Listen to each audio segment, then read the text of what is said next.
Hello everyone. Welcome to Study Smart IAS PCS. This is day 26 of our Smart अध्ययन series. 25 दिन लगातार हमने इस सीरीज को कंटिन्यू किया विद फ्यू ब्रेक्स। ओके, अभी आपकी बारी है बताने की कि 25 दिन में से आपने कितने दिन इसको देखा है। किसी ने 3 दिन देखा है, किसी ने 4 दिन देखा है, किसी ने 15 दिन देखा है, कुछ लोगों ने 25 में 25 दिन देखा है। तो सब कमेंट में अपना स्कोर ऑनेस्टली बताओ, कितना स्कोर किया आपने 25 में से कितने दिन आपने देखा है। अगर मान लो आपने 10 से 15 दिन तक ही देखा है तो आपको रीज़न बताना पड़ेगा कि इतना कम क्यों देखा, कहाँ बिजी थे, या आपने प्लान कर रखा है कि मैं बाद में सारे एक साथ देखूंगा, पहले फिनिश हो जाए। और जो लोगों ने 15 से ज़्यादा दिन देखा है इसको, ठीक है, 16 से 25 तक, वो बस अपना स्कोर लिख देना, बिकॉज आप लोग सही ट्रैक पे हो। ठीक है, ठीक है, एक आध हफ्ते ऊपर नीचे चलता है, बट आपने 15 से ज़्यादा दिन देखा है अगर, तो you can just drop your score, we will congratulate you. ठीक है, तो अपना स्कोर बताओ, देखते हैं कितने लोग ऐसे हैं जो 25 में 25 वाले हैं, यही पता चलेगा आज। राइट, आज क्योंकि हमारे क्विज ग्रुप में 4000 प्लस मेंबर्स हो गए हैं स्मार्ट अध्ययन फैमिली में, इस वजह से हमने सोचा क्योंकि ना आपको एक गिफ्ट दिया जाए। एक घंटे के लेक्चर में मैं कोशिश करूँगा आपको मॉडर्न हिस्ट्री के सारे फैक्ट्स विद टाइमलाइन एक बार आपका रिवाइज करवा दूँ। याद रखना, इस लेक्चर में ट्रिक्स नहीं होंगे, ज़्यादा फोकस होगा कि सारे फैक्ट्स एक बार आपकी आंखों के सामने से चले जाएं। आपकी आंखों के सामने से नहीं, बस आपके कान में चले जाएं। आप बस एक बार सुन लो अपने कान से। ठीक है, अपने ईयर्स को ओपन रखो, आइज़ क्लोज करो और सुन लो मैं क्या बोल रहा हूँ। 1 घंटे तक सारी टाइमलाइन, सारे फैक्ट्स एक बार आपके रिवाइज हो जाएंगे पूरी मॉडर्न हिस्ट्री के, बिकॉज मॉडर्न हिस्ट्री के मार्क्स भी फ्री के मार्क्स होते हैं। अगर आपने एक बार अच्छे से रिवाइज कर लिए तो आपके गलत नहीं होंगे, क्योंकि बीपीएससी का एग्ज़ाम भी आ रहा है और यूपीपीसीएस का भी। तो दोनों एग्जामिनेशन में ये लेक्चर बहुत यूज़फुल होगा। एग्जाम के एक दिन पहले भी इसको एक बार रिवाइज कर लोगे ना, तो आपके मार्क्स 2-3 क्वेश्चन ऐसे ही सही हो जाएंगे, बिकॉज सारे इंपॉर्टेंट फैक्ट्स आपको इस लेक्चर में कवर करवा दूंगा। ठीक है, मॉडर्न इंडियन हिस्ट्री के सारे इंपॉर्टेंट फैक्ट्स। अगर आप लोगों ने इस वीडियो को अच्छा रिस्पॉन्स दिया तो we will bring some such videos for medieval and ancient as well, क्योंकि आप लोग को बहुत फॉर्म होता है इनका भी। राइट, तो इस वीडियो को बताना कैसा लगा, तो we will bring medieval and ancient as well. फिलहाल complete modern history in 1 hour ये टारगेट है, देखते हैं हो पाता है कि नहीं। चलो लेट्स स्टार्ट। एक चीज़ और, इस लेक्चर के नोट्स नहीं मिलेंगे, बिकॉज मैं फटाफट से यहाँ पे चीज़ें ऐसे ही लिखूंगा, कुछ समझ आपको आएगा नहीं, आप सिर्फ सुनते रहना कि मैं क्या बोल रहा हूँ। ठीक है, सुनना ज़्यादा इंपॉर्टेंट है। ईयर बाय ईयर कैसे इवेंट्स टर्न हुए, क्या फैक्ट्स है, ये रिवीजन लेक्चर है। ठीक है, ये इसको आप अपना वो बेसिक फाउंडेशन लेक्चर समझ के मत पढ़ना कि इसके नोट्स भी चाहिए सर। आपका जो स्टैंडर्ड स्टूडेंट है वहीं से रिवाइज करो, इस लेक्चर को एज अ रिवीजन लेक्चर देखो। ठीक है, ये लास्ट मोमेंट के रिवीजन लेक्चर्स के तौर पर देखो इसको। ठीक है, सबसे पहले 1885 में बात करते हैं, जब ए यू ह्यूम ने फॉर्म किया इंडियन नेशनल कांग्रेस का। एक्चुअली इसका नाम 1884 में इन्होंने रखा था इंडियन नेशनल यूनियन, बट दादा भाई नेहरू के कहने पे इन्होंने इसका नाम चेंज किया इंडियन नेशनल कांग्रेस के तौर पे। 1885 में इसका फॉर्मेशन हुआ। ए.यू. ह्यूम के अलावा और कौन कौन से फाउंडिंग मेंबर थे इंडियन नेशनल कांग्रेस में? बहुत से लोग थे, सुरेंद्र नाथ बनर्जी थे, आनंद मोहन बोस थे, ठीक है, दादा भाई नेहरू तो थे ही, और फिरोज शाह मेहता थे आपके, बद्रुद्दीन तैयब जी थे, डब्ल्यू.सी. बनर्जी, आर.सी. दत्त, रमेश चंद्र दत्त, ये सारे लोग कांग्रेस के फाउंडिंग मेंबर्स थे। याद रखना कि कांग्रेस का जो फर्स्ट सेशन हुआ था उसकी मीटिंग 28 दिसंबर 1885 को हुई थी। कहाँ पे हुई थी? गोकुल दास तेजपाल संस्कृत विद्यालय, गोकुलपाल तेजपाल संस्कृत विद्यालय। ठीक है, कहाँ पे है ये? बॉम्बे में है, बॉम्बे के ग्वालियर टैंक के पास। फर्स्ट कांग्रेस सेशन के प्रेसिडेंट कौन थे? डब्ल्यू.सी. बनर्जी थे। W C. Banerjee was the first president. ये मैं आपको कल के लेक्चर में सारे प्रेसिडेंट, सारे कांग्रेस के सेशन के प्रेसिडेंट याद करवा चुका हूँ। राइट, और फर्स्ट जनरल सेक्रेटरी कौन था? कांग्रेस का फर्स्ट जनरल सेक्रेटरी कौन था? ए.यू. ह्यूम, जिन्होंने फाउंड किया। ठीक है, तो पहले जो सेशन हुआ था उसमें 72 मेंबर्स ने पार्टिसिपेट करा था, जिसमें से 2 मुस्लिम्स थे। ठीक है, 2 मुस्लिम डेलीगेट्स थे। ठीक है, फर्स्ट वाले में। और वॉइस रॉय कौन था जब कांग्रेस का फॉर्मेशन हुआ था? तो Lord Dufferin was the voice Roy. कब से कब तक थे ये? 1884 से 1888 तक। तो ये हो गई 1885 की बात। सेकेंड सेशन होता है 1886 में कांग्रेस का, जिसके प्रेसिडेंट बनते हैं दादा भाई Nehru ji.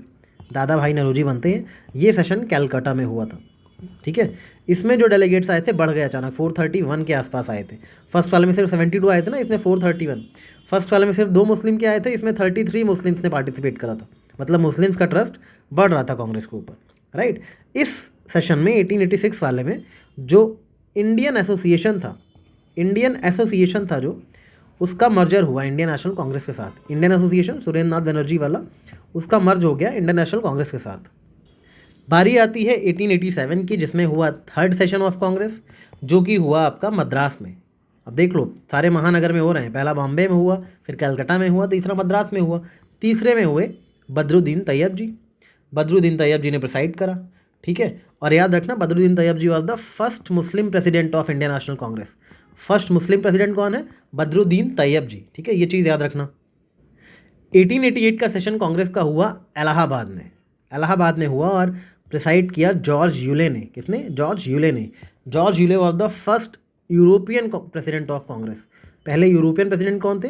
George Yule. First Muslim president कौन थे? बदरुद्दीन तैयब जी। इस तरह से चीज़ों को याद रखना, ठीक है। अब जॉर्ज यूले बन गए, क्योंकि कांग्रेस की पॉपुलैरिटी बढ़ती जा रही थी, तो कांग्रेस को अपोज करने वाले लोग भी बढ़ रहे थे, जैसे कि सर सैयद अहमद खान। ये कांग्रेस से कुछ ज़्यादा खुश नहीं थे। इन्होंने राजा शिव प्रसाद सिंह के साथ मिलकर, किसके साथ? राजा शिव प्रसाद सिंह के साथ मिलकर के बनाया अपना खुद का यूनाइटेड इंडियन पैट्रियोटिक एसोसिएशन। किसने बनाया? सर सैयद अहमद खान और राजा शिव प्रसाद सिंह ऑफ बनारस ने। राजा शिव प्रसाद सिंह कहाँ के थे? बनारस के थे। और सर सैयद अहमद खान, इन दोनों ने मिलकर बनाया यूनाइटेड इंडियन पैट्रियोटिक एसोसिएशन। ये एक एंटी कांग्रेस ग्रुप था, एंटी आईएनसी ग्रुप था ये, ठीक है। ये लोग कांग्रेस का विरोध करते थे। तो याद रखना 1880 चीज़ में, एक तो जॉर्ज यूले कांग्रेस के प्रेसिडेंट बने थे, इलाहाबाद में सेशन हुआ था, और 1888 में ही सर सैयद अहमद खान और राजा शिव प्रसाद ने मिलकर यूनाइटेड इंडियन पैट्रियोटिक एसोसिएशन बना लिया था। 1889 में क्या हुआ? कांग्रेस को लंदन में भी तो प्रमोट करना था, सिर्फ इंडिया में थोड़ी फेमस रहेगी, लंदन में भी प्रमोट करना था। तो लंदन में ब्रिटिश कमिटी ऑफ इंडिया बनाएगी। क्या बनाया गया? British committee of India. इस कमिटी का काम क्या था? कांग्रेस के लिए सपोर्ट गैदर करना। कांग्रेस के लिए सपोर्ट गैदर करना इस कमेटी का काम था। इसके प्रेसिडेंट कौन थे? ब्रिटिश कमेटी ऑफ इंडिया के William Digby. William Digby was the president of British Committee of India, which was made to gather support for the Congress and its cause.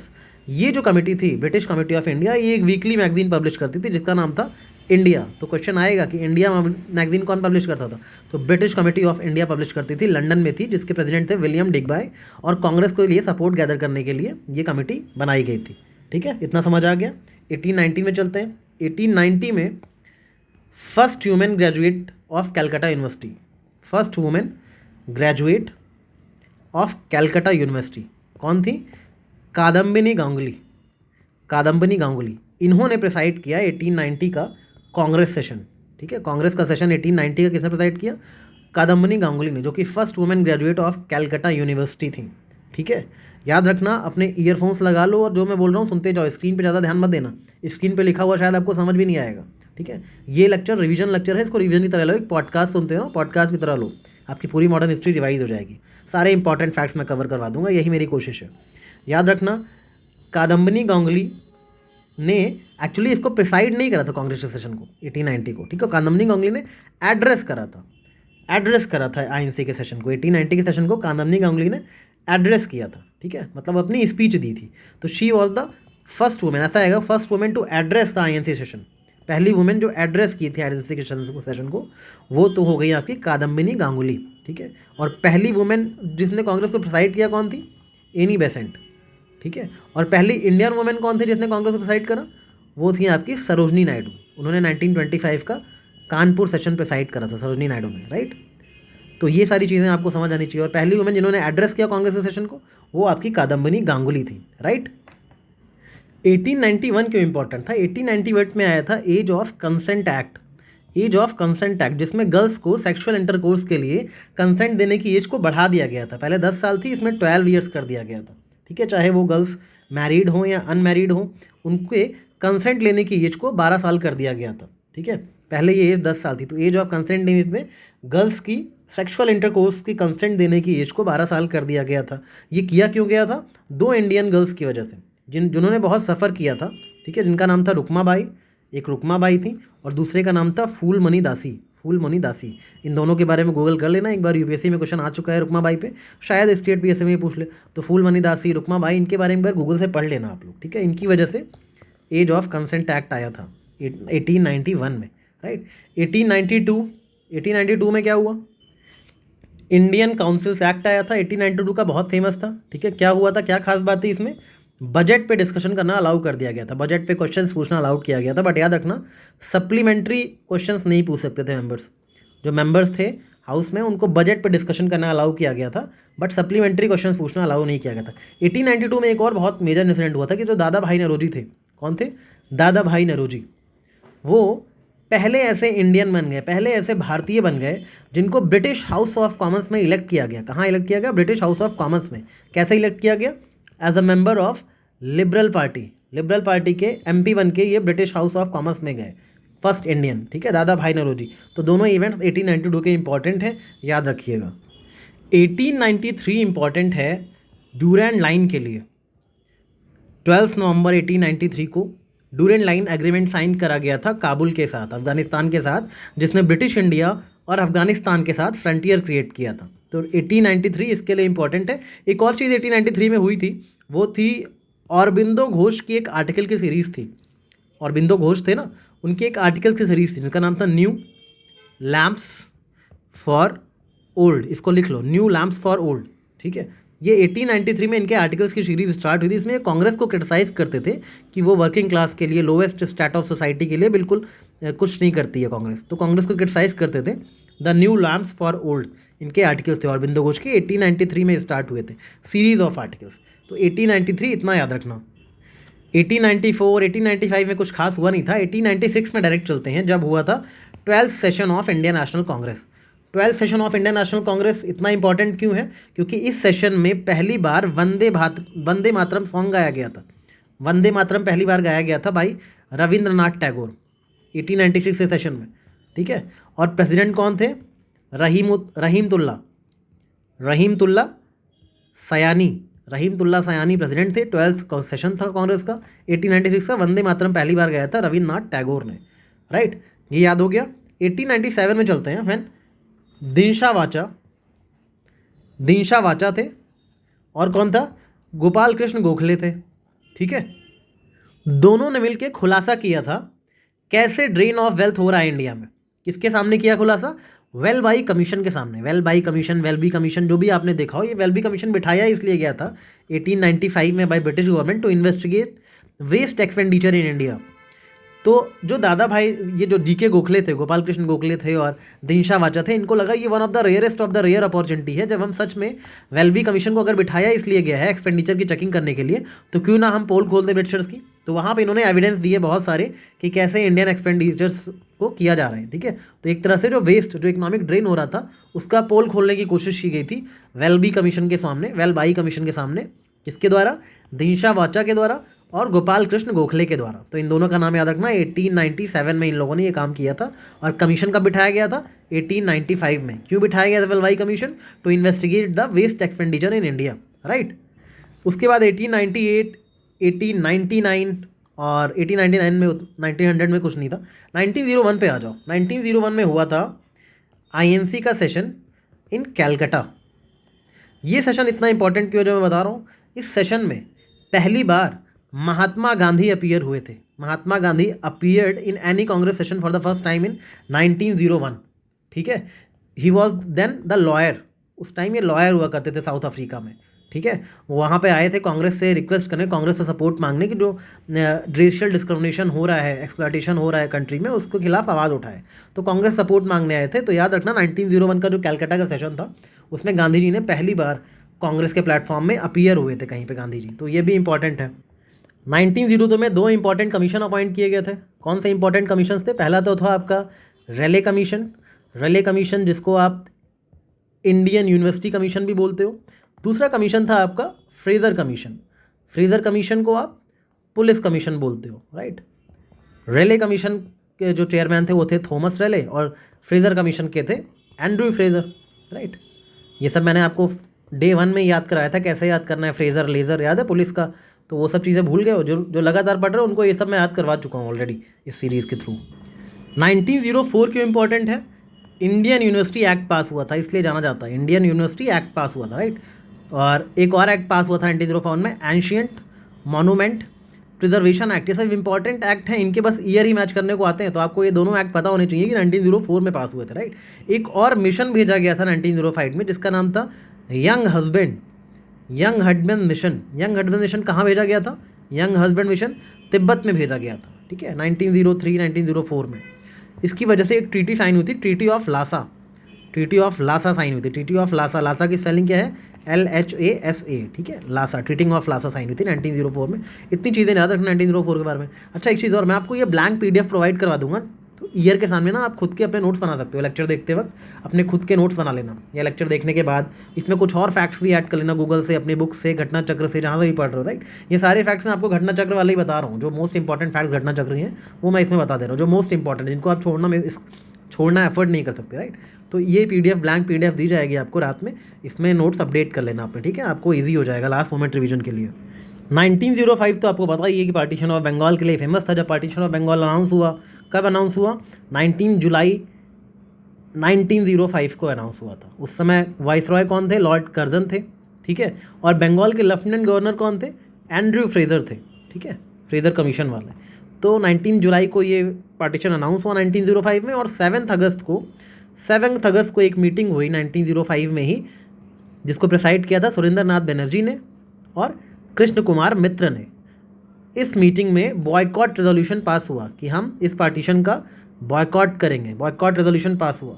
Finally partition came into force on 16 अक्टूबर 1905। तो याद रखना 3 date important है partition of Bengal की। पहली date है 19 जुलाई जब partition announce हुआ, दूसरी डेट है 7 अगस्त जब बॉयकॉट रेजोल्यूशन पास हुआ कि हम बॉयकॉट करेंगे इस पार्टीशन को, और तीसरी डेट 16 अक्टूबर 1905 जब ये पार्टीशन इफेक्ट में आ गया, फोर्स में आ गया, ठीक है। इस जो डे था, इसको राखी दिवस के तौर पे सेलिब्रेट किया गया भाई रविन्द्रनाथ टैगोर। लोगों के, पूरे बंगाल के लोगों ने राखी दिवस मनाया, एक दूसरे को राखी बांधी कि हम अलग नहीं होंगे, ठीक है। रविन्द्रनाथ टैगोर ने अमार सोनार बांग्ला वाला जो सॉन्ग है वो भी इसी टाइम पे कंपोज किया था, पार्टीशन ऑफ बंगाल के टाइम पे, राइट। याद रखना स्वदेशी मूवमेंट स्टार्ट हुआ पार्टीशन ऑफ बंगाल के खिलाफ। स्वदेशी मूवमेंट जब स्टार्ट हुआ बंगाल में, तो उसके लीडर अलग अलग जगह पे अलग अलग लोग थे। याद रखना पूरे इंडिया में, थ्रू आउट द कंट्री इस मूवमेंट को फैलाया था, खास करके बॉम्बे और पुणे में फैलाया था बाल गंगाधर तिलक ने, ठीक है।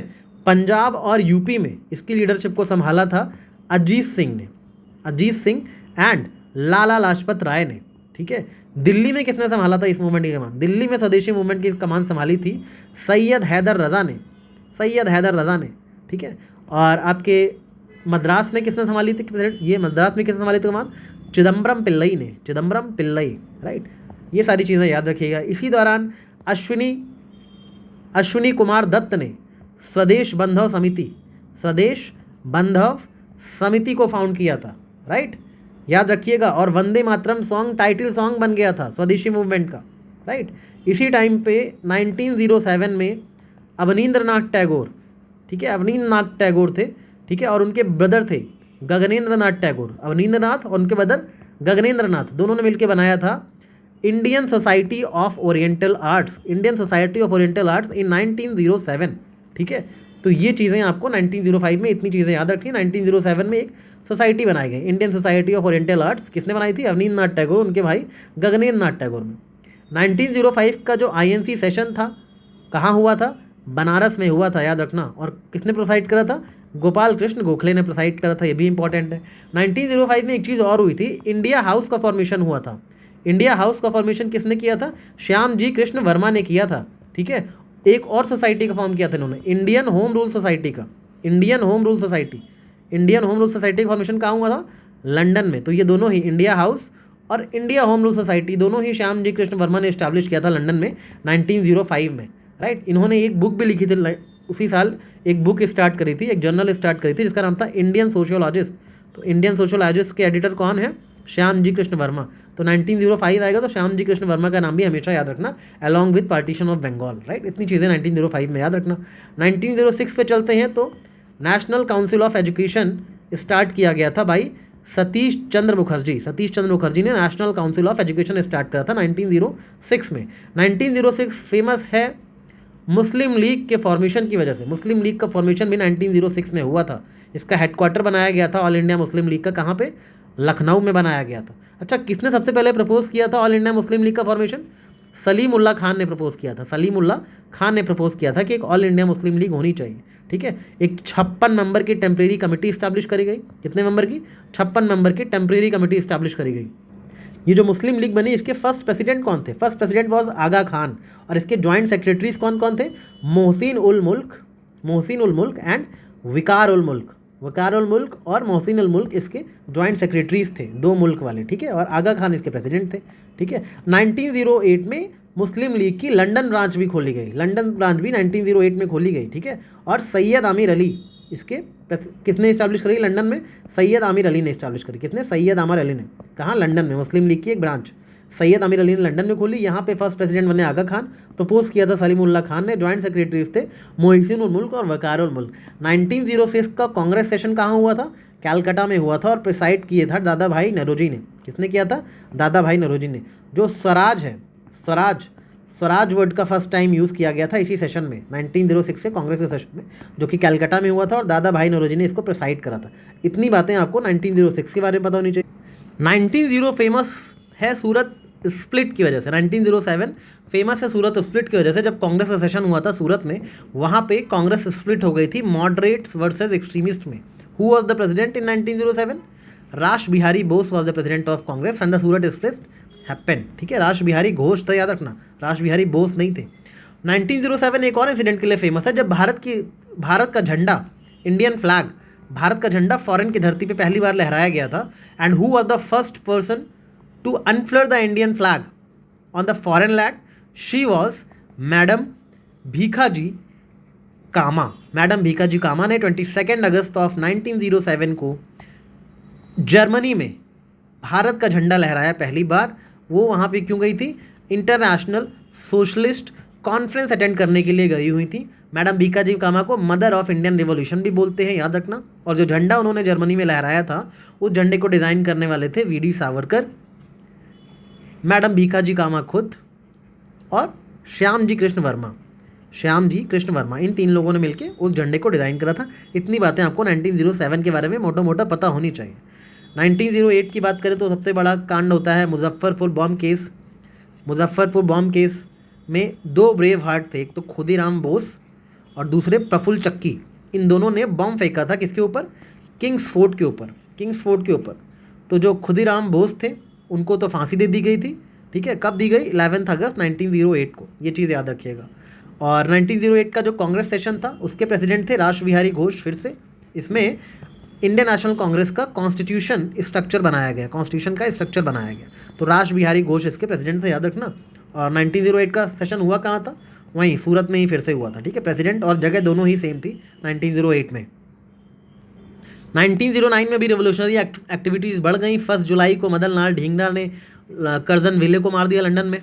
किसको मार दिया? कर्जन विले को लंदन में मार दिया। किसने? मदन लाल ढींगरा ने। दूसरी चीज़ हुई, नासिक कॉन्स्पिरेसी केस भी हुआ 1909 में, जिसमें अनंत लक्ष्मण कान्हेरे ने, जो कि एक स्टूडेंट थे, उन्होंने जैक्सन को मारा। Who was magistrate of Nashik. याद रखना, ये रिवीजन लेक्चर है, आप ज़्यादा यहाँ पे कोशिश मत करना कि पढ़ लो मैं क्या लिख रहा हूँ, कुछ समझ नहीं आएगा, सिर्फ सुनने का है। जिसने पढ़ा हुआ है उसका सब कुछ रिवाइज हो जाएगा, राइट। तो अनंत लक्ष्मण कान्हेरे ने मजिस्ट्रेट ऑफ नासिक जैक्सन को मार दिया। वो स्टूडेंट थे सिर्फ। और नासिक कॉन्स्पिरेसी केस इसे ही बोलते हैं। कब हुआ था ये? 21 दिसंबर 1909 को। और दूसरी चीज़, जुलाई में क्या हुआ था? मदन लाल ढींगरा ने कर्जन विले को मारा था लंदन में। तो 1909 में इतनी चीज़ें याद रखना। साथ ही साथ सबसे बड़ी चीज़ क्या थी? मॉर्ले मिंटो रिफॉर्म्स हुए थे। ये तो इंपॉर्टेंट है, मॉर्ले मिंटो रिफॉर्म्स, ठीक है, जिसमें लेजिस्लेटिव काउंसिल में तो चेंजेस किए गए थे। सबसे बड़ा जो चीज़ था वो था separate electorates for Muslims was introduce for the first time in India. Muslims और हिंदुओं को अलग करने का सीड यहाँ पे बो दिया गया था, राइट। ये चीज़ें याद रखिएगा आप इसके बारे में, सेपरेट इलेक्टोरेट्स वाली बात। अच्छा, ये जो सेपरेट इलेक्टोरेट की डिमांड है मुस्लिम लीग की, वो सबसे पहले कहाँ उठाई गई थी? सबसे पहले 1908 में अमृतसर के सेशन में ये डिमांड उठाई गई थी, ठीक है। अमृतसर के सेशन में, मुस्लिम लीग के सेशन में 1908 में ये डिमांड उठाई गई थी कि हमें सेपरेट इलेक्टोरेट चाहिए, ठीक है। अच्छा, याद रखना, इसमें इस जो मॉन्टेगू कन्फर्म रिफॉर्म था, इसके तहत फर्स्ट इंडियन को अपॉइंट किया गया इन वाइसरॉय एग्जीक्यूटिव काउंसिल। वाइसरॉय के एग्जीक्यूटिव काउंसिल में पहले इंडियन को अपॉइंट किया गया। क्या नाम था उसका? SP सिन्हा, सत्येंद्र प्रसाद सिन्हा थे वो, ठीक है। तो SP सिन्हा को वाइसरॉय एग्जीक्यूटिव काउंसिल में भी अपॉइंट किया गया था 1909 में। तो इतनी चीज़ें 1909 के बारे में याद रखनी है आपको। 1911 2 चीज़ों की वजह से इंपॉर्टेंट है। एक तो 3rd दिल्ली दरबार की वजह से इंपॉर्टेंट है, 3rd दिल्ली दरबार, ठीक है। और दूसरी चीज़ इंपॉर्टेंट है कि यहाँ पे पहली बार जन गण मन गाया गया था। जन गण मन कब गाया गया था? 27 दिसंबर 1911 में। कहाँ गाया गया था? आईएनसी का सेशन था, आईएनसी का सेशन था कैलकाटा में, वहाँ पे पहली बार जनगण मन गाया गया था 1911 में। ये चीज़ें याद रखेंगे आप। इसके प्रेसिडेंट कौन थे इस समय? बिशन नारायण धर थे। Bishan Narayan Dhar was the president of INC when this Jana Gana Mana was sung for the first time in INC session of Calcutta. और ये जो पार्टीशन ऑफ बंगाल था उसका अनलमेंट भी 1911 में हुआ, उसको बर्खास्त किया गया 12 दिसंबर 1911 को, ठीक है। पार्टीशन ऑफ बंगाल को ख़त्म किया गया। 2 नए प्रोविंस बनाए गए जिनका नाम था बिहार एंड उड़ीसा। बिहार उड़ीसा बनाए गए। 1911 में एक और इम्पॉर्टेंट चीज़ हुई थी कि इंडिया की कैपिटल कैलकाटा से शिफ्ट करके दिल्ली में ट्रांसफ़र कर दी गई थी। ये सारे फैक्ट्स आपको 1911 के बारे में याद रखने हैं। 1912 फेमस है दिल्ली कॉन्स्पिरेसी केस की वजह से। दिल्ली कॉन्स्पिरेसी केस हुआ था जिसमें एक बॉम्ब फेंका गया था वाइस रॉय हार्डिंज के ऊपर दिल्ली में। किसने फेंका था? बसंत कुमार विश्वास ने फेंका था ये बम। याद रखना इस चीज़ को। कब हुई थी ये कॉन्स्पिरेसी? 1913 में हुई, नहीं 1912 में हुई थी, राइट। हाँ 1912 में हुई थी। बॉम्ब फेंका गया था वाइस रॉय हार्डिंज पे। किसने फेंका था? बसंत कुमार विश्वास ने फेंका था। अच्छा डेट क्या थी एग्जैक्ट? 23 दिसंबर 1912 को। इसी को बोलते हैं दिल्ली कॉन्स्पिरेसी केस, जब वाइस रॉय हार्डिंज पे दिल्ली में बसंत कुमार विश्वास ने बम फेंका था। एक और चीज़ हुई थी जो बीपीएससी दे रहे हैं वो लोग याद रखना कि 22 मार्च 1912 को फाउंडेशन डे ऑफ बिहार मनाया जाता है। बिहार का फाउंडेशन 1912 में फाउंडेशन डे ऑफ बिहार मनाया जाता है 22 मार्च 1912। ये चीज़ याद रखिएगा, ठीक है। इसीलिए 27 सेशन जो हुआ था इंडियन नेशनल कांग्रेस का वो बांकेपुर में हुआ था, पटना में। कहाँ हुआ था? बांकेपुर पटना में, क्योंकि बिहार का फाउंडेशन था। प्रेसिडेंट कौन थे? आर.एन. माधोलकर। आर.एन. माधोलकर। बिहार में जैसे मधुबनी है ऐसे माधोलकर नाम था जो प्रेसिडेंट थे वहाँ के। ऐसे करके याद रखना, ठीक है। 1913 पे चलते हैं। 1930 में रविन्द्रनाथ टैगोर को नोबेल प्राइज़ दे दिया गया था, सबसे बड़े तो याद रखना। और दूसरी चीज़ आपको पता ही है, क्या पता है? गदर पार्टी का फॉर्मेशन। गदर पार्टी का फॉर्मेशन आपको पता है 1913 में हुआ था। कब हुआ था? जुलाई 15 1913 को, ठीक है। कहाँ पे हुआ था? यूनाइटेड स्टेट्स में हुआ था। किसने किसने किया था? फेमस से नाम है लाला हरदयाल, बाबा ज्वाला सिंह, ठीक है, सोहन सिंह बखना, वो सारे नाम यहीं पे हैं, ठीक है। इतनी चीज़ें आपको याद रखनी है। अच्छा गदर पार्टी जो थी उसका कोई हेडक्वार्टर था? यस हेडक्वार्टर था उसका। युगांतर आश्रम था एक। युगांतर आश्रम कहाँ पे? सैन फ्रांसिस्को में। ये गदर पार्टी का हेडक्वार्टर हुआ करता था, युगांतर आश्रम जो था, राइट। इतनी चीज़ें आपको याद रखनी है। 1914 का फेमस है कोमागाता मारू इंसिडेंट। कोमागाता मारू इंसिडेंट अब क्या है वो तो आपको पता होगा ही, नहीं पता है तो गूगल कर लेना, ठीक है। बस इतना याद रखना, कोमागाता मारू इंसिडेंट हुआ था 1914 में, ठीक है। और दूसरी चीज़ शोर कमेटी बिठाई गई थी। शोर कमेटी क्यों बताई गई थी? Shore committee to protect the rights of Indian travellers. Indian travellers के राइट को प्रोटेक्ट करने के लिए। अच्छा किसकी लीडरशिप में बनाई गई थी शोर कमेटी? हुसैन रहीम। हुसैन रहीम का नाम याद रखना इसमें, ठीक है। बलवंत सिंह का नाम याद रखना और सोहन लाल पाठक का नाम भी याद रखना, ठीक है। शोर कमेटी में 3 लोगों के नाम, किसके किसके? हुसैन रहीम, बलवंत सिंह और सोहन लाल पाठक, तीनों के नाम याद रखिएगा। और कोमागाता मारू इंसिडेंट से रिलेटेड था, ठीक है। 1914 में 4 अप्रैल को ये चीज़ें हुई थी, ठीक है। कनाडा एक शिप गया था इंडियंस का, बदतमीजी की गई थी उनके साथ, तो उसको लेके एक इंसिडेंट हुआ था बजबज एयरपोर्ट कलकत्ता पे, बवाल हो गया था, ठीक है। इतनी चीज़ें मैं बता रहा हूँ, बाकी गूगल कर लेना तो आपको समझ आ जाएगा क्या था ये इंसिडेंट। 1915 में चलते हैं जब गांधी जी साउथ अफ्रीका से इंडिया वापस आ गए थे। वेलकम गांधी जी। 1915 तक पहुँच चुके हैं हम लोग, ठीक है। गांधी जी अफ्रीका गए कब थे? 1893 में गए थे, जब वो 24 साल के थे, अपने एक गुजराती मर्चेंट के केस में अपीयर होने के लिए, ठीक। क्या नाम था उनका? दादा अब्दुल्ला। उनका केस में अपीयर होने के लिए गए थे 1893 में। वापस कब आए? 9 जनवरी 1915 को, जब हम प्रवासी भारतीय दिवस मनाते हैं, ठीक है। कहाँ आए थे गांधी जी? इंडिया आए पहली बार, कहाँ उतरे थे? बॉम्बे में आए थे पहली बार। साउथ अफ्रीका से डायरेक्ट बॉम्बे आए थे, राइट। 1915 के बारे में एक और थोड़ी लेसर नोन चीज़ है, बट आपको पता होनी चाहिए कि 1 दिसंबर 1915 को पहली provincial government of India establish करी गई थी। Provincial government of India establish करी गई थी। कहाँ पे? काबुल में। किसने इस्टेब्लिश करी थी? राजा महेंद्र प्रताप ने। राजा महेंद्र प्रताप इस गवर्नमेंट के प्रेसिडेंट बनाए गए थे और प्राइम मिनिस्टर थे मौलवी बरकतुल्ला। मौलवी Barkatullah was the prime minister and Raja Mahendra Pratap was the president of this government. याद रखना ये first provincial government of India थी जो कि काबुल अफगानिस्तान में इस्टेब्लिश की गई थी 1 दिसंबर 1915 को। तो क्वेश्चन ये आता है first provincial government of India कहाँ इस्टेब्लिश की थी? काबुल में की थी। कब? 1915 में। प्रेसिडेंट कौन था? राजा महेंद्र प्रताप थे। प्राइम मिनिस्टर कौन था? मौलवी बरकतुल्ला थे। तो इतने फैक्ट्स आपको 1915 के बारे में याद होनी चाहिए, ठीक है। गांधी जी भी आए थे, तो पता होना चाहिए। अच्छा, गांधी जी के कुछ और काम अफ्रीका में देख लो। अफ्रीका में गांधी जी ने 1894 में नटल इंडियन कांग्रेस का फॉर्मेशन किया था। कहाँ पे? साउथ अफ्रीका में, ये भी बात रखना। गांधी जी ने टॉल्स्टॉय फार्म भी बनाया था वहाँ पे। टॉल्स्टॉय फार्म का मतलब फाउंड किया था टॉल्स्टॉय फार्म, ठीक है। उनकी मैगजीन पब्लिश होती थी वहाँ पे, इंडियन ओपिनियन, साउथ अफ्रीका में, ठीक है, इंडियन ओपिनियन। और इन्होंने टॉल्स्टॉय फार्म के साथ साथ फोनिक्स फार्म भी फाउंड किया था 1904 में। ये कहाँ फार्म किया था? डरबन में। तो फोनिक्स फार्म, टॉल्स्टॉय फार्म, ये सब गांधी जी के अफ्रीका के कारनामे हैं, याद रखना। 1916 तो आपको पता ही है कि होम रूल लीग के लिए फेमस है। होम रूल लीग के लिए दो होम रूल लीग थी, याद रखो। किसकी किसकी? एक तो तिलक की होम रूल लीग थी और एक एनी बेसेंट की होम रूल लीग थी, राइट।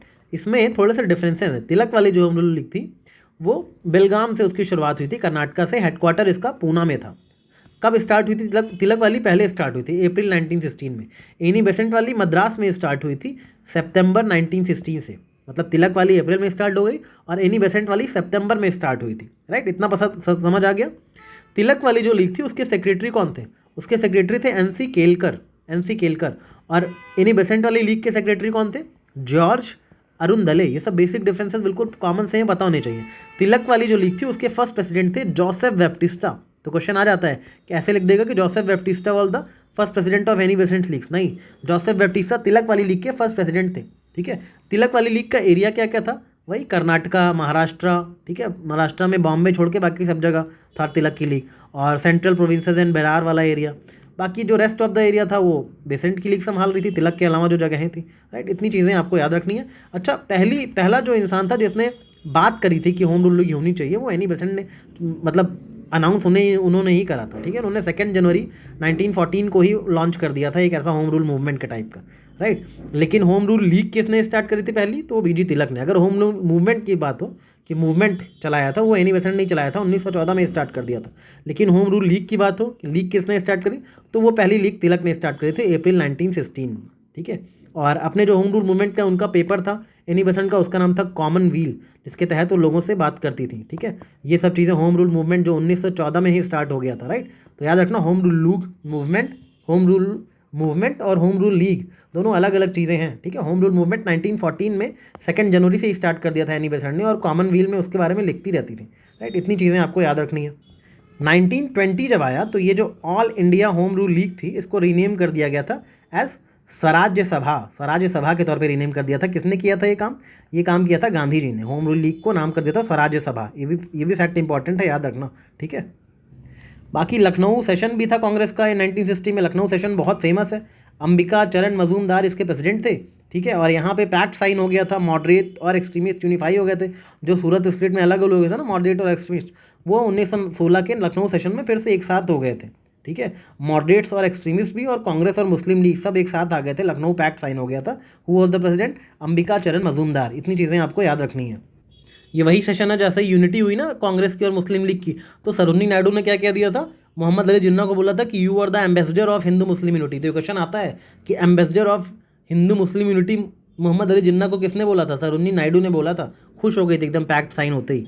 1916 में ये सेशन चल ही रहा था कि राजकुमार शुक्ला और कुछ और लोग महात्मा गांधी से मिले, उनको बताया चंपारण के बारे में कि चंपारण में क्या हो रहा है नील की खेती के किसानों के साथ। तो इसके बाद ही फिर गांधी जी चंपारण गए थे, वहाँ 1917 में चंपारण आंदोलन किया था। तो ये सारी चीज़ें हम पढ़ेंगे अभी। पहले आप जान लो कि लखनऊ सेशन में ही राजकुमार शुक्ला जो है पहली बार महात्मा गांधी से मिले थे और चंपारण के बारे में उनको बताया था। 1916 में ही मदन मोहन मालवीय ने एनी बेसेंट की हेल्प से बनारस हिंदू यूनिवर्सिटी को फाउंड किया था। ये भी इंपॉर्टेंट चीज़ है, याद रखना, ठीक है। गांधी जी का जो पहला मेजर पब्लिक अपीयरेंस हुआ था वो बनारस हिंदू यूनिवर्सिटी के ओपनिंग पे ही हुआ था। 4 फरवरी 1916 में गांधी जी पहली बार पब्लिक के सामने आए थे, एक मास के सामने आए थे Gandhi ji. It was the first public appearance of Gandhi ji, ठीक है, जब BHU का इनॉग्रेशन था तब, जिसको बनाया था मदन मोहन मालवीय और एनी बेसेंट ने। 1917 में हुआ आपका चंपारण सत्याग्रह, जिसके बारे में तो आपको पता ही होगा। इसमें पहली बार रविन्द्रनाथ टैगोर ने गांधी जी को महात्मा की उपाधि दी थी, ठीक है। अच्छा, कौन ऐसा था जिसने गांधी जी के चंपारण सत्याग्रह को अपोज किया था? उसका नाम था NG रंगा। NG रंगा ने गांधी जी के चंपारण सत्याग्रह को अपोज किया था। ये सारी चीज़ें याद रखना, थोड़ा डिफरेंट सी चीज़ है। 1970 में एक और चीज़ हुई थी कि एनी बेसेंट पहली बार फर्स्ट वुमेन प्रेसिडेंट बनी थी कांग्रेस की, ठीक है। कांग्रेस की फर्स्ट वुमेन प्रेसिडेंट कौन थी? एनी बेसेंट, 1917 के कैलकाटा सेशन में। तो ये सारी बातें आपको किसके बारे में याद रखनी है? 1917 के बारे में। बाकी 1918 में हुआ था आपका अहमदाबाद मिल स्ट्राइक और खेड़ा वाली सत्याग्रह, खेड़ा सत्याग्रह, ये दोनों चीज़ें 1918 में हुई थी। जो अहमदाबाद मिल स्ट्राइक थी वो गांधी जी की फर्स्ट हंगर स्ट्राइक थी, और जो ये था आपका खेड़ा सत्याग्रह, ये गांधी जी का फर्स्ट नॉन कोऑपरेशन मूवमेंट था। तो first hunger strike was Ahmedabad mill strike and first non cooperation movement was Kheda Satyagraha. तो ये डिफरेंस थोड़े से याद रखना है इनके बारे में। 1919 में तो आपको पता ही है कि भाई रॉलेट एक्ट आया था, ठीक है। रॉलेट एक्ट पास हुआ था, किसने, कौन था उस time, lord Chelmsford was the viceroy, right. तो इसका जो प्रॉपर नाम था वो क्या था, प्रॉपर नाम भी कई बार लिख देते हैं एग्जाम में, तो anarchical and revolutionaries crime act, anarchical and revolutionaries crime act, इसी को बोलते हैं राउलेट एक्ट, ठीक है। क्योंकि ये राउलेट कमीशन के रिकमेंडेशन पे आया था ये एक्ट, ठीक है। Which was headed by Sydney Rowlatt head करे थे कमीशन को, उन्होंने रिकमेंड करा था कि एक ऐसा एक्ट लेकर आइए, ठीक है। ये सारी चीज़ें थी 1919 में। और क्या था 1919 में, 13 अप्रैल को जलियांवाला बाग का कांड हो गया था। जलियांवाला बाग पता ही है आप लोगों को, सर माइकल ओ डायर ने ऑर्डर कर दिया था कि ओपन फायर कर दूं, जिसमें रविन्द्रनाथ टैगोर ने, गांधी जी ने अपना सब कुछ नाइटहुड वगैरह वापस कर दिया। शंकरन नायर ने वाइसरॉय काउंसिल से रिज़ाइन कर दिया। अगर आपने केसरी 2 मूवी देखी हो तो पता होगा आपको, राइट। और क्या क्या हुआ था इसमें, बस इतनी बातें 1919 के बारे में काफ़ी है। 1920 पे आ जाओ, जब हमारा शुरू हुआ था पहले तो खिलाफत मूवमेंट, ठीक है।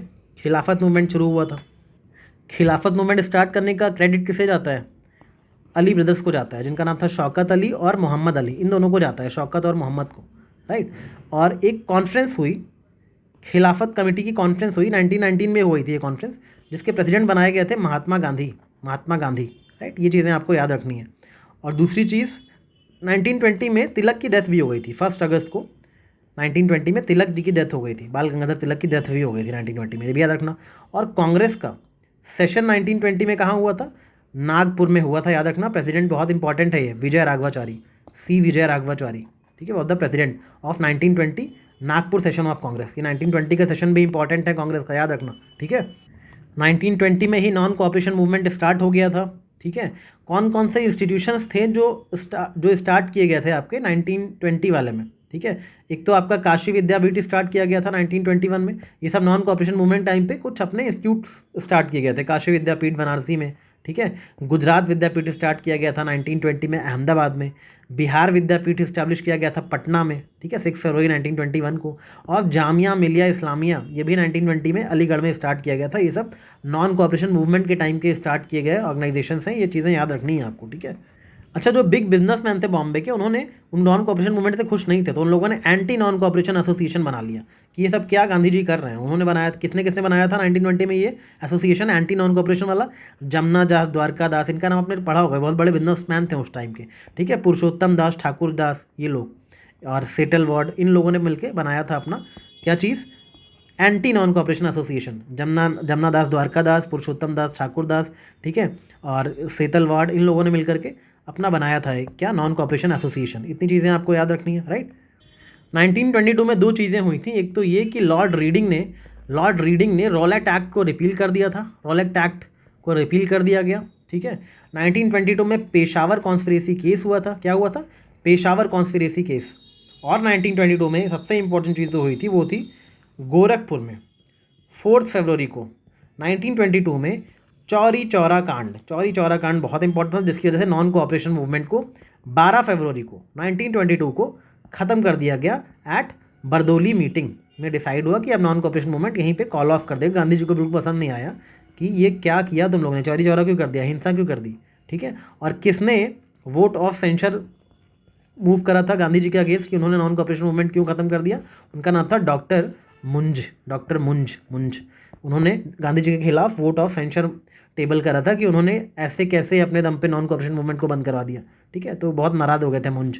तो ये सारी चीज़ें आपको 1922 के बारे में पता होनी चाहिए। बाकी 1922 का जो सेशन था वो गया में हुआ था कांग्रेस का, और प्रेसिडेंट थे CR दास, ठीक है। उसी सेशन के बाद शुरू हुई थी स्वराज पार्टी का फॉर्मेशन हुआ था। स्वराज पार्टी क्यों फॉर्म हुई थी, कुछ लोग चाहते थे कि प्रो चेंजर्स थे, ठीक है, कि हम चेंज करें, काउंसिल में एंट्री लिए। कुछ लोग चाहते थे नो चेंजर्स, जो जैसे चल रहा है वैसे चलने दो, चेंज मत करो नॉन कोऑपरेशन मूवमेंट के बाद कुछ। तो प्रो चेंजर्स चाहते थे हम लोग ब्रिटिश काउंसिल्स में एंट्री लें, वहाँ पे अपनी बातें मनवाएं।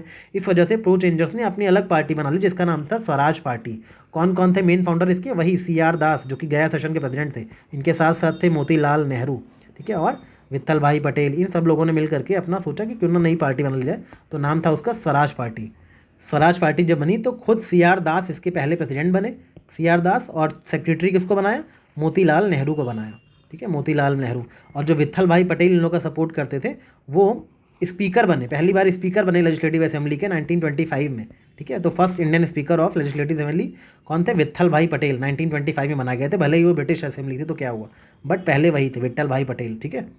1924 दो वजहों से फेमस है। पहला तो फेमस है कानपुर कॉन्स्पिरेसी केस की वजह से, जिसमें ब्रिटिशर्स ने पकड़ लिया था, ये कम्युनिस्ट का मूवमेंट था, ब्रिटिशर्स ने पकड़ लिया था एम एन रॉय को, मुजफ्फर अहमद को, ठीक है, ऐसे डांगे वगैरह को, और ब्रिटिशर्स ने पकड़ लिया था इन लोगों को कानपुर कॉन्स्पिरेसी केस में। दूसरी चीज़ सबसे इंपॉर्टेंट जो 1924 की थी वो ये थी कि गांधी जी ने पहली बार कांग्रेस के सेशन, पहली क्या मतलब पहली और आखिरी बार कांग्रेस के सेशन को प्रिसाइड करा था। वो सेशन हुआ था बेलगाम कर्नाटका में, ठीक है। गांधी जी ने प्रिसाइड करा था कांग्रेस के सेशन को 1924 में। तो 1924 में इतना सा याद रखना है बस। 1925 में तीन चीज़ें हुई। पहला तो कांग्रेस का सेशन हुआ कानपुर में और फर्स्ट इंडियन वुमेन प्रेसिडेंट बनाई गई सरोजनी नायडू, ये बात हो गई पहली तो, ठीक है। दूसरी बात हुई थी Kakori conspiracy case, Kakori train action, जिसमें चलती ट्रेन को लूटने की कोशिश करी थी रिवोल्यूशनरीज ने, HRA के मेंबर्स ने, राइट। और कौन सी ट्रेन थी, सहारनपुर लखनऊ पैसेंजर ट्रेन थी। कब हुआ था काकोरी कॉन्स्पिरेसी केस, 9 अगस्त 1925 को। कौन कौन इन्वॉल्व था, मेनली राम प्रसाद बिस्मिल, अशफाक उल्ला खान, ठीक है, राजेंद्र लहरी, रोशन सिंह, इन सब लोगों ने काकोरी कॉन्स्पिरेसी केस को अंजाम दिया था। तीसरी इंपॉर्टेंट बात थी कि राष्ट्रीय स्वयं सेवक संघ का फॉर्मेशन भी 1925 में नागपुर में ही हुआ था, और साथ साथ कम्युनिस्ट पार्टी ऑफ इंडिया का भी जन्म 1925 में हुआ था कानपुर में, ठीक है। किसने फॉर्म किया था, एम एन रॉय ने कम्युनिस्ट पार्टी ऑफ इंडिया को। और RSS को किसने फॉर्म किया था, केशव बलीराम हेगड़ेवार, केशव बलीराम हेगड़ेवार ने इसको फॉर्म किया था, KB हेगड़ेवार ने, ठीक है। और कम्युनिस्ट पार्टी ऑफ इंडिया किसने फॉर्म किया था, MN रॉय ने। दोनों चीज़ें 1925 में फॉर्म हुई थी, याद रखना, RSS भी और CPI भी। 1926 में कुछ खास नहीं, बस नौजवान भारत सभा फॉर्म की थी। किसने, नौजवान भारत सभा किसने फॉर्म करी थी, भगत सिंह ने, भगत सिंह ने फॉर्म करी थी 1926 में। कहाँ पे, लाहौर में, याद रखिएगा इसको। बाद में इसका हेडक्वार्टर लाहौर से शिफ्ट करके अमृतसर कर दिया गया था, ठीक है। ये चीज़ें याद रखना 1926 का। 1927 में दो चीज़ें खास थी, एक तो थी बटलर कमेटी। बटलर कमेटी क्यों बनाई गई थी, जो कि ब्रिटिश के जो प्रिंसली स्टेट्स थे उनमें और ब्रिटिश गवर्नमेंट के बीच में आपस में कुछ रिलेशनशिप सुधारने के लिए बनाई गई थी बटलर कमेटी, ठीक है, मतलब प्रिंसली स्टेट्स को बटर लगाने के लिए। और दूसरी चीज़ था साइमन कमीशन, जिसमें कोई भी इंडियन मेंबर नहीं लिया गया था, इस वजह से इंडियंस नाराज़ हो गए थे, इसके खिलाफ प्रोटेस्ट कर रहे थे, राइट। इंडियंस को किसके रिकमेंडेशन पे इस कमीशन से बाहर रखा गया था, लॉर्ड इरविन के रिकमेंडेशन पे। ये कितना मेंबर कमीशन था, 7 मेंबर कमीशन था, और ऑल वाइट कमीशन था, कोई भी इंडियन मेंबर इसमें नहीं था, ठीक है। सर जॉन साइमन इसके चेयरमैन थे। इतनी चीज़ें आपको साइमन कमीशन के बारे में याद रखनी चाहिए। 1928 में याद रखना कि बरदोली सत्याग्रह हुआ था। बरदोली सत्याग्रह वल्लभ भाई पटेल ने लीड करा था, और यहीं पे उनको सरदार वल्लभ भाई पटेल का टाइटल मिल गया था, वहाँ की औरतों ने उनको सरदार का टाइटल दे दिया था। साइमन कमीशन 1928 में इंडिया आया था, ठीक है, सबसे पहली बार मुंबई में पहुंचा था ये। और लाला लाजपत राय की डेथ भी उसी के खिलाफ प्रोटेस्ट करने में हो गई थी 1928 में ही, नवंबर में, ठीक है। 1928 में HRA, हिंदुस्तान रिपब्लिकन एसोसिएशन, जो कि 1924 में बनाया गया था कानपुर में, ठीक है, उसका नाम बदल के HSRA कर दिया गया था, हिंदुस्तान सोशलिस्ट रिपब्लिकन एसोसिएशन। कहाँ पे, फिरोज शाह कोटला मैदान, दिल्ली में। किसने बनाया HSRA, HSRA के फाउंडर थे चंद्रशेखर आज़ाद, ठीक है, भगत सिंह से बहुत ज़्यादा इन्फ्लुएंस थे, तो इन्होंने HRA को ही HSRA बना दिया, राइट। इतनी चीज़ें आपको याद रखनी है। HRA में बताना भूल गया था, 1924 में बना था, ठीक है, कानपुर में। और मेन फाउंडर जो इसे सचिन नाथ सन्याल थे, सचिन नाथ सन्याल। 1928 की एक बहुत चीज़ फेमस है, वो है मोतीलाल नेहरू की नेहरू रिपोर्ट। नेहरू रिपोर्ट बहुत फेमस है 1928 की, जिसने पहली बार फंडामेंटल राइट्स की बात करी थी। एक्चुअली ये रिपोर्ट आई क्यों थी, इंडियंस प्रोटेस्ट कर रहे थे अगेंस्ट साइमन कमीशन, तो लॉर्ड बिरकनहेड ने चैलेंज कर दिया कि तुम इंडियंस अपना खुद का कॉन्स्टिट्यूशन बना सकते हो क्या, तुम लोग लायक ही नहीं अपना कॉन्स्टिट्यूशन बना सको, बना के दिखाओ। तो चैलेंज एक्सेप्ट कर लिया था इंडियंस ने, अपना पूरा कॉन्स्टिट्यूशन बना के उनको दे दिया, मुंह पे मारा था लॉर्ड बिरकनहेड के, ठीक है। तो 1928 में ही ये हुआ था नेहरू रिपोर्ट, और 1928 में ही इंडिपेंडेंस इंडिया लीग बनाई थी। किसने, सुभाष चंद्र बोस ने और जवाहरलाल नेहरू ने, ठीक है, इन दोनों ने मिलकर इंडिपेंडेंस इंडिया लीग बनाई थी। इतनी चीज़ें आपको 1928 के बारे में याद रखनी है। 1929 में जतिन दास को लाहौर कॉन्स्पिरेसी केस में जो अंदर किया गया था, ठीक है, और 64 डेज़ के हंगर स्ट्राइक के बाद उनकी डेथ हो गई थी, ठीक है। ये चीज़ें आपको याद रखनी है।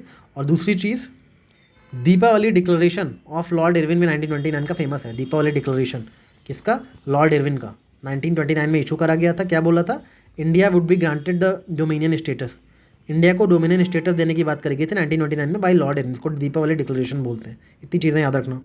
बाकी 1929 का लाहौर सेशन तो बहुत फेमस है ही है, जहाँ पे पूर्ण स्वराज का रिवोल्यूशन पास हुआ था। इस सेशन के प्रेसिडेंट थे जवाहरलाल नेहरू और वेन्यू था लाहौर, जहाँ पे पहली बार पूर्ण स्वराज का डिक्लेरेशन पास किया गया था।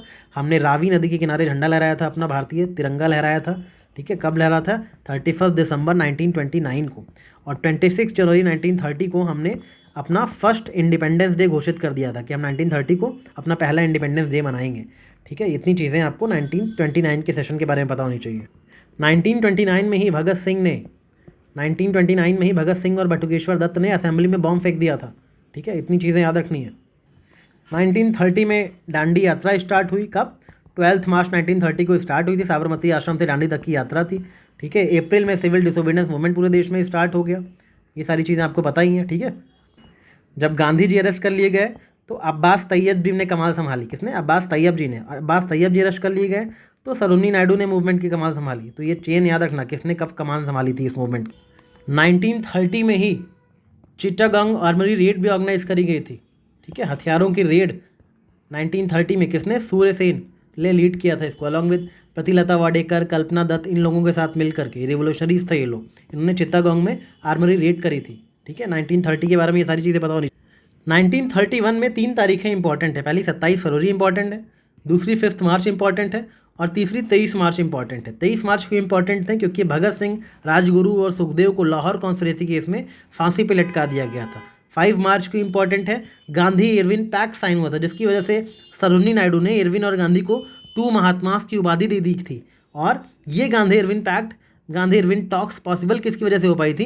M.R. जैकर और तेज बहादुर सप्रू के मीडिएशन की वजह से पॉसिबल हो पाई थी। 27 फरवरी को क्या हुआ था? चंद्रशेखर आज़ाद ने खुद को इलाहाबाद के एल्फ्रेड पार्क में गोली मार ली थी। 3 इंसिडेंट 1931 के इंपॉर्टेंट है, याद रखिएगा। 1931 का कराची सेशन ऑफ कांग्रेस, इसके प्रेसिडेंट थे सरदार वल्लभ भाई पटेल, जहाँ पे पहली बार हमने फंडामेंटल राइट्स का रिजोल्यूशन पास करा और इकोनॉमिक पॉलिसी का भी रेजोल्यूशन पास करा। ठीक है, याद रखना इसको। और इसको ड्राफ्ट किसने करा था? जवाहरलाल नेहरू ने। Who was the president of this session? Vallabh भाई पटेल, सरदार वल्लभ भाई पटेल। कराची सेशन ऑफ कांग्रेस बहुत इंपॉर्टेंट है फंडामेंटल राइट्स के लिए और इकोनॉमिक पॉलिसी के लिए, दोनों के लिए। ठीक है, याद रखना। फर्स्ट राउंड टेबल कॉन्फ्रेंस भी 1931 में ही हुई थी, 1930 से 31 तक चली थी। ठीक है, जनवरी 31 तक चली थी और इसमें तेज बहादुर सप्रू, B.R. अम्बेडकर वगैरह ने अटेंड किया था। अच्छा, ऐसे कौन से लोग थे जिन्होंने सारी कॉन्फ्रेंस को, तीनों राउंड टेबल कॉन्फ्रेंस को अटेंड करा था? वो थे आपके B.R. अम्बेडकर और तेज बहादुर सप्रू, जिन्होंने तीनों राउंड टेबल कॉन्फ्रेंस को अटेंड करा था। ठीक है, और 1931 में सेकेंड राउंड टेबल कॉन्फ्रेंस भी हुई। ठीक है, कब से? सितंबर से दिसंबर तक। ठीक है, 1931 में। इसमें भी B.R. अम्बेडकर, तेज बहादुर सप्रू तो रहेंगे ही, बाकी other leaders like Sarojini Naidu वगैरह थे। ठीक है, और मदन मोहन मालवीय, इन लोगों ने पार्टिसिपेट करा था। याद रखना कि 1931 का जो सेकेंड राउंड टेबल कॉन्फ्रेंस थी, इसमें गांधी जी ने पार्टिसिपेट किया था। ठीक है, सेकेंड राउंड टेबल कॉन्फ्रेंस में लंदन गए थे ये। कौन सी शिप से गए थे?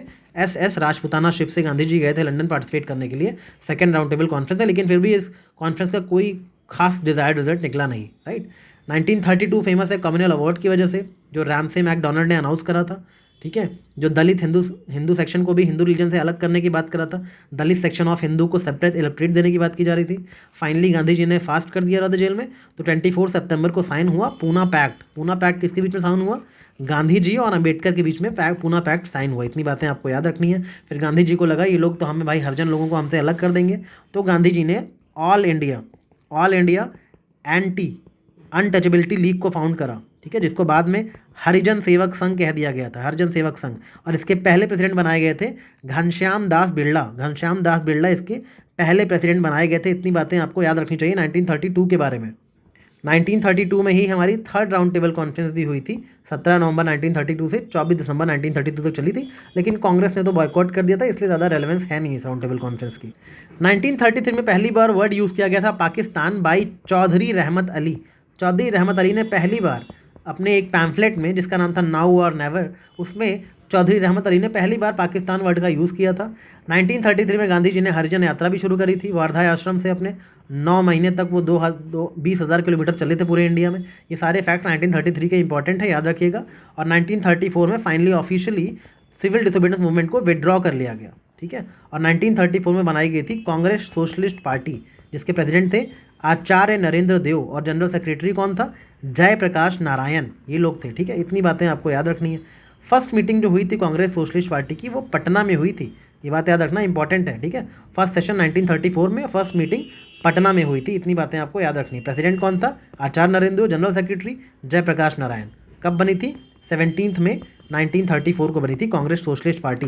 1935 आपको पता ही है, गवर्नमेंट ऑफ इंडिया एक्ट 1935 आया था, इसके बारे में मैं बहुत बार अपने यूट्यूब चैनल पे बहुत चीज़ें बता चुका हूँ, तो आप जाके पुराने वीडियोस देख लेना। ये यू ऑलरेडी नो 1935 एक्ट की क्या इंपॉर्टेंस है, राइट। 1936 फेमस है ऑल इंडिया किसान सभा की वजह से, ये बनाई गई 11 अप्रैल 1936 को लखनऊ में, ठीक है। और कौन थे इसके मेन फाउंडर, कौन थे? स्वामी सहजानंद सरस्वती का नाम सामने आता है जब हम बात करते हैं ऑल इंडिया किसान सभा की, ठीक है। और इसका लखनऊ सेशन हुआ था, कहाँ पे? 1936 में पहली बार। इंडियन नेशनल कांग्रेस ने रिजेक्ट कर दिया था, कैसे हो, किसको रिजेक्ट किया था? गवर्नमेंट ऑफ इंडिया एक्ट 1935 को। ये सारी चीज़ें 1936 में हुई थी। 1937 में जो कांग्रेस का सेशन हुआ था वो था फैज़पुर का सेशन, जिसके प्रेसिडेंट थे जवाहरलाल नेहरू। ये सेशन इंपॉर्टेंट क्यों है? Because it was the first INC session to be held in a village, पहली बार गांव में सेशन हुआ था कांग्रेस का। 1937 में प्रोविंशियल इलेक्शंस भी हुए थे, जिसमें 11 प्रोविंसेस में इलेक्शन हुए थे और 11 में से 8 प्रोविंसेस में कांग्रेस की सरकार बनी थी। 1938 में पहली बार कांग्रेस की मिनिस्ट्री फाउंड हुई थी बिहार में, इसलिए इंपॉर्टेंट है ये सेशन। 1938 में पहली बार कांग्रेस मिनिस्ट्री कहाँ बनी? बिहार में बनी। किसके अंडर में? श्री कृष्णा सिंह के अंडर में 1937 में बनी थी। इतनी चीज़ें याद रखनी है। और 1938 की बात करें अगर, तो 1938 में जो सेशन हुआ था इंडियन नेशनल कांग्रेस का वो था हरिपुरा में। 1937 में कहाँ था? फैज़पुर। 38 में कहाँ था? हरिपुरा में। इसके प्रेसिडेंट कौन थे? एस.सी. बोस, सुभाष चंद्र बोस इसके प्रेसिडेंट थे। और यहाँ पे नेशनल प्लानिंग कमेटी बनाई गई थी। नेशनल प्लानिंग कमेटी किसके, इसके प्रेसिडेंट कौन थे? जवाहरलाल नेहरू। यानी याद रखना 1938 में जो सेशन हुआ वो हरिपुरा में हुआ। सेशन के प्रेसिडेंट सुभाष चंद्र बोस थे, उसके अंदर नेशनल प्लानिंग कमेटी बनाई गई जिसके प्रेसिडेंट बनाए गए पंडित जवाहरलाल नेहरू। इतनी बातें 1938 के सेशन के बारे में बातें होती। यानी पहला सेशन था फैज़पुर, दूसरा सेशन था आपका हरिपुरा। हरिपुरा कहाँ है? गुजरात में है। और तीसरा सेशन 1939 का सेशन था, वो था त्रिपुरी में। त्रिपुरी कहाँ है? जबलपुर, मध्य प्रदेश में। इसमें भी सुभाष चंद्र बोस इलेक्ट हो गए थे, पित्ताभी सुतारामैया को हरा दिया था उन्होंने, ठीक है। तो त्रिपुरी क्राइसिस आ गया और सुभाष चंद्र बोस ने रिज़ाइन कर दिया। गांधी जी नहीं चाहते थे कि प्रेसिडेंट बने बोस, तो उन्होंने रिज़ाइन कर दिया। उसके बाद राजेंद्र प्रसाद को प्रेसिडेंट बनाया गया, राजेंद्र प्रसाद प्रेसिडेंट बने उसके बाद। तो ये सारा बवाल हुआ था 1939 में। उसके बाद ही 3 मई 1939 को सुभाष चंद्र बोस ने अपना फॉरवर्ड ब्लॉक बना लिया। फॉरवर्ड ब्लॉक, पहला जो मीटिंग हुई फॉरवर्ड ब्लॉक की वो कहाँ हुई थी? नागपुर में हुई थी। इतनी बातें याद रखनी है आपको, राइट। फिर आता है 1940 में उधम सिंह ने जलियांवाला बाग का बदला लेने के लिए जनरल माइकल ओडायर को जाके लंदन में जाके गोली मारी थी सामने से, ठीक है। तो ये बात है 1940 के बारे में। 1940 के बारे में भी याद रखना कि मुस्लिम लीग ने लाहौर रिजोल्यूशन पास करा, लाहौर रिजोल्यूशन, ठीक है, जिसको पाकिस्तान रिजोल्यूशन बोलते हैं। इसको ड्राफ्ट किसने करा था लाहौर रिजोल्यूशन को? सिकंदर हयात खान ने, ठीक है। और ये जो रिजोल्यूशन लाया गया था लाहौर रिजोल्यूशन, ठीक है, इसमें 23 मार्च 1940 को इसको ड्राफ्ट किया गया था। और इसीलिए 23 मार्च 1940 को पाकिस्तान डे की तरह ये लोग सेलिब्रेट करते हैं, राइट। ये चीज़ें आपको 1940 के बारे में याद रखनी है। 1940 में जो कांग्रेस का सेशन हुआ था वो रामगढ़ में हुआ था और उसके बाद अबुल कलाम आज़ाद इसको प्रेसाइड कर रहे थे। उसके बाद 1946 तक यही प्रेसाइड करते रह गए। He the longest serving president of Indian National Congress, क्योंकि उसके बाद बवाल बहुत बढ़ गया, तो 6 साल तक लगातार यही हर साल प्रेसाइड करते थे कांग्रेस के सेशंस को, राइट। और दूसरी चीज़ 1940 में अगस्त ऑफर भी आया था, अगस्त ऑफर आया था, ठीक है। Lord Linlithgow was the viceroy back then. Lord Linlithgow उस टाइम में वाइसरॉय थे अगस्त ऑफर के टाइम पे। और अगस्त ऑफर एक तरह का कहा जाता है कि रिजेक्ट कर दिया गया था दोनों के द्वारा, कांग्रेस ने भी रिजेक्ट किया था और मुस्लिम लीग ने भी रिजेक्ट कर दिया था, राइट, क्योंकि बहुत ही आउटडेटेड से प्रपोजल्स लेकर आए थे वो। 1940 में ही इंडिविजुअल सत्याग्रह की शुरुआत करी गई थी। पहले जो सत्याग्रही थे इंडिविजुअल सत्याग्रह में वो थे विनोबा भावे, दूसरे सत्याग्रही थे जवाहरलाल नेहरू और तीसरे सत्याग्रही थे ब्रह्मदत्त। इन तीनों के नाम याद रखना। इंडिविजुअल सत्याग्रह में पहले, दूसरे और तीसरे सत्याग्रही का नाम पूछा जाता है, ठीक है। कब स्टार्ट हुआ था ये इंडिविजुअल सत्याग्रह और क्यों स्टार्ट हुआ था? स्टार्ट इसलिए हुआ था अगस्त ऑफर के विरोध में, आपने इतना घटिया ऑफर दिया हमें, ठीक है। और स्टार्ट कब हुआ था? 17 अक्टूबर 1940 को महाराष्ट्र से स्टार्ट हुआ था। इसी को चलो दिल्ली चलो आंदोलन में इसी को बोलते हैं, इंडिविजुअल सत्याग्रह को। 1942 में आता है क्रिप्स मिशन इंडिया में, जिसको महात्मा गांधी ने बोला पोस्ट डेटेड चेक है, ये किसी काम का नहीं है, ठीक है। कांग्रेस ने ऑफिशियल नेगोशिएटर्स रखे थे क्रिप्स मिशन के लिए, पंडित जवाहरलाल नेहरू और मौलाना आज़ाद को, बट कोई फ़ायदा नहीं था, बहुत ही बेकार ऑफर दिए थे। इसके रिस्पॉन्स में 8 अगस्त 1942 को ग्वालियर टैंक बॉम्बे पे रिजोल्यूशन पास किया गया क्विट इंडिया मूवमेंट का, जिसके चेयरमैन थे अबुल कलाम आज़ाद, ऑब्वियसली वही है 1940 से लगातार, ठीक है। और किसने किसने क्विट इंडिया मूवमेंट के रेजोल्यूशन का विरोध किया था? वो थे हिंदू महासभा वाले, कम्युनिस्ट पार्टी ऑफ इंडिया वाले और मुस्लिम लीग वालों ने विरोध करा था क्विट इंडिया मूवमेंट के रेजोल्यूशन का। इतनी बातें आपको क्विट इंडिया मूवमेंट के बारे में याद रखनी है। इस टाइम पे बहुत सारी जगह पे पैरेलल गवर्नमेंट चलाई गई थी, जैसे कि सतारा महाराष्ट्र में नाना पाटिल के अंदर में प्रति सरकार बना दी गई थी, राइट। ये सब चीज़ें क्विट इंडिया मूवमेंट में हो रही थी। बलिया में चित्तू पांडे ने अपनी सरकार बना ली थी, तामलुक में जातिया सरकार बनाई गई थी बंगाल में, राइट। और तालचेल में लक्ष्मण नायक लीडर के तौर पे उभर कर सामने आए थे। ये सारी चीज़ें कुछ इंडिया मूवमेंट में याद रखना। बाकी 1943 में तो मैंने बता ही दिया आपको कि पाकिस्तान डे सेलिब्रेट किया गया 23 मार्च को बाई मुस्लिम लीग, राइट। दिसंबर में कराची सेशन हुआ, स्लोगन अडॉप्ट किया गया divide and quit, divide and quit. Muslim league का कराची सेशन था, फेमस है 1943 का, ठीक है। मुस्लिम लीग ने एक स्लोगन अडॉप्ट किया था डिवाइड एंड क्विट का 1943 में, राइट। इतनी चीज़ें याद रखना। और एक चीज़ और, 1943 में आज़ाद हिंद फौज का ऑर्गेनाइजेशन को डिक्लेयर किया गया था। आज़ाद हिंद फौज ऑर्गेनाइज की गई थी 21 अक्टूबर को, 21 अक्टूबर 1943 को, राइट। और 1944 में बात की जाए तो 1944 का CR गोपालचारी फार्मूला बहुत फेमस है। गोपालचारी फार्मूला था द वे आउट। ये थोड़ा सा मुस्लिम लीग और कांग्रेस के बीच में तालमेल बिठाने की कोशिश कर रहे थे 1944 में, उनका है। 1945 में आया था आपका वेवेल प्लान। ये सारी बस ये जो है ना August offer, Cripps mission, Wavell plan, इनकी क्रोनोलॉजी ही याद कर लो तो काफ़ी है। वेवेल प्लान, ठीक है। इसके बाद शिमला कॉन्फ्रेंस हुई थी 25 जून 1945 को। और 1945 में ही आपके रेड फोर्ट के ट्रायल्स हुए थे, रेड फोर्ट के ट्रायल्स हुए थे INA के, ये भी याद रखना, राइट। 1946 में काफ़ी इंसिडेंट हुए थे। पहली बात तो फरवरी में क्या हुआ था, रॉयल नेवी ने रिवॉल्ट कर दिया था। जो रॉयल नेवी थी उसने रिवॉल्ट कर दिया था, ठीक है। और मार्च में आया था कैबिनेट मिशन, दिल्ली में आया था कैबिनेट मिशन, जिसके तहत फिर हमारे भारत को आज़ादी दी गई, इसको एक्सेप्ट कर लिया गया था, ठीक है। जुलाई में इलेक्शंस हुए as per cabinet mission, right. 16 अगस्त 1946 को डायरेक्ट एक्शन डे डिक्लेयर करा गया by Muslim league. Direct action day 16 अगस्त 1946 को डायरेक्ट एक्शन डे डिक्लेयर किया मुस्लिम लीग ने, ये भी याद रखिएगा, ठीक है। 24 अगस्त को क्या हुआ, 24 अगस्त 1946 को इंटरिम गवर्नमेंट अनाउंस करी गई इंडिया में, इंटरिम गवर्नमेंट फॉर्म हुई, ठीक है। 2 सितंबर को इंटरिम गवर्नमेंट फॉर्म हो गई, राइट। 26 अक्टूबर को फिर मुस्लिम लीग ने हमारी इंटरिम गवर्नमेंट को ज्वाइन भी कर लिया। और 9 दिसंबर 1946 को क्या हुआ था, कॉन्स्टिट्यूएंट असेंबली जो इंडिया की थी उसका फर्स्ट सेशन रखा गया था, राइट। ये तो पता ही है आपको। 1947 आ गया। 20 फरवरी को पहली बार क्लेमेंट एटली ने, जो ब्रिटेन के PM थे, उन्होंने अनाउंस कर दिया कि भारत को आज़ादी दी जाएगी। Independence of India was announce by Clement Attlee on 20 फरवरी 1947। 3 जून को माउंटबेटन प्लान बनाया गया, जिसको 3 जून स्कीम बोलते हैं। माउंटबेटन प्लान था जिसके तहत रेड क्लिफ लाइन बनाई गई, इंडिया पाकिस्तान का डिमार्केशन इस्टेब्लिश करा गया, ठीक है। और दूसरी चीज़ 18 जुलाई को क्या हुआ, इंडियन इंडिपेंडेंस एक्ट पास हुआ 1947 में, राइट। इतनी चीज़ें आपको याद रखनी है। फिर भारत आज़ाद हो ही गया हमारा 15 अगस्त को। और 26 अक्टूबर को क्या हुआ, हमने इंस्ट्रूमेंट ऑफ एक्सेशन साइन करा महाराजा हरि सिंह ऑफ कश्मीर के साथ। इतनी बातें आपको याद रखनी है। फिर 1948 में क्या हुआ था, जूनागढ़ को एनेक्स कर लिया गया, राइट, प्लेबिसाइट के थ्रू। और सितंबर में क्या हुआ था, सितंबर में चलो जाके गूगल करना कि ऑपरेशन कैटरपिलर क्या है। ऑपरेशन कैटरपिलर क्या है 1948 सितंबर में हुआ था, ठीक है। और नवंबर में क्या हुआ था, हमने हैदराबाद भी कैप्चर कर लिया था 1948 में। तो 3 इंसिडेंट 1948 के हैं, जूनागढ़, ऑपरेशन कैटरपिलर और हैदराबाद का एनेक्सेशन। इतनी चीज़ें हमने पढ़ी मॉडर्न इंडिया में। आई होप कि मैंने जस्टिफाई करा इस लेक्चर को। आपके 1 घंटे में शायद 1 सेकंड भी वेस्ट नहीं रहा होगा। This lecture was full of facts. इसमें I am sorry for the poor handwriting, but ये ज़रूरी था। इतना फास्ट नहीं करता तो 1 घंटे में कवर नहीं हो पाता, राइट। मेरा इंटेंशन लिखना या नोट्स बनाना नहीं था, आप तक नॉलेज और इन्फो पहुंचाना था। जब भी आप फ्री हो इस लेक्चर को ईयरफोन लगा के सुन लिया करो। आपकी मॉडर्न हिस्ट्री के मोस्ट इंपॉर्टेंट फैक्ट्स हमेशा रिवाइज हो जाएंगे। कमेंट्स में बताओ आपको लेक्चर कैसा लगा। 25 डेज़ में आपने कितने दिन अटेंड किए, ये भी बताइए, ठीक है। और ओवरऑल फीडबैक बताना कैसा लगा और ये सीरीज़ आपको स्मार्ट अध्ययन की कैसी लगी, राइट। चलो ठीक है, take care, keep revising and all the best for preparations. Thank you.